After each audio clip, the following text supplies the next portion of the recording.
Anong mararamdaman ninyo kung ang bagay na ipinahiram ninyo sa kaibigan ibinalik pang sira-sira? Friendship over na nga ba? Yan ang problema ng isang netizen na ipinahiram ang sasakyan sa kaibigan pero puro nagasgas ng maibalik. Para bigyan ng mukha ang balita, Mobile Journal, Merimon Reyes.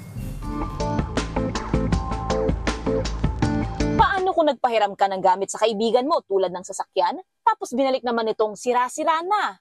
Friendship over na ba? Ibinahagi online ni Jake Piedad mula Pampanga ang kanyang sasakyang puno ng gasgas at tama. Pinahiram niya raw ito sa kanyang kaibigang umuwi sa Pilipinas noong Setyembre 2024. Alam niya naman na marunong at magaling ito magmaneho, kaya di niya inakalang mauuwi ang lahat sa trust issues. Hindi po ako sumama sa kanya noon kasi may iba akong pinuntahan. Tapos siya na po nag-uwi ng kotse ko po. Sabi yun po, kinabukasan, pagtingin ko po sa kotse ko, basag-basag na po. Hindi niya rin daw po alam kung paano siya nabangga. Kasi medyo nakailang po siya nun eh. Pinaghirapan ko po yun lang, may sabay ginanon lang na parang. Bigyan niya raw ito na pag-ipunan ng iaambag sa pagpapaayos at hati na lang sila sa gastusin. Nasa 50 mil ang estimated cost ng repair. Kaso ilang buwan na ang lumipas, hindi siya tumupad sa usapan. Ang masaklap, umuwi na ito ng Indonesia at nag-iwan lang ng 5,000 piso. Ayon sa mga profesional, sako pa rin ng batas ang mga verbal contracts tulad ng usapan ni Jake sa kanyang kaibigan na nanghiram ng sasakyan. Kaya hindi dapat makampante ang mga nanghihiram at mas magastos pa raw kung paabutin sa husgado ang issue. The arrangement na porket walang kasulatan, hindi na pwedeng maningil.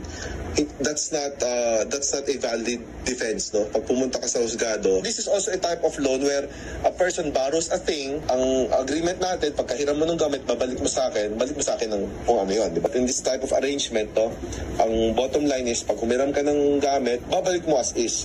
Pag hindi mo na ibalik, na same condition, may damage, ikaw ang sasagot doon sa damage doon sa motor vehicle. Kung ako yung hiniraman, ako yung mananagot, kailangan managot ka din.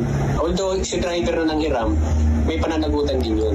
Lagi namin tinuturo yan na be a responsible driver. Contractual in nature ang kanilang sitwasyon at maaaring sampahan ng kasong breach of contract ang nanghiram para tumupad sa kanyang civil obligations. Sa ngayon, tinitignan na ni Jake ang mga legal na hakbangin na gagawin kapag hindi na nakipag-cooperate ang kanyang kaibigan. Pero heto raw ang natutunan niya. Kung malalakas silang manghiram tapos wala naman silang pampagawa pag may nasira or aberya, siguro wag na lang po magpahiram o wag na lang manghiram kung babaliwalain lang naman pag may nangyaring hindi maganda. Nag-iingat na po ako sa mga ipapahiram o pagtitiwala sa mga kaibigan.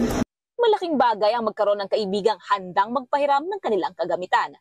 Pero laging tandaan, mahirap nang bumawi kapag tiwala nila ay nasira na. Mobile journalist Merimon Reyes po, hatid ang muka ng balita.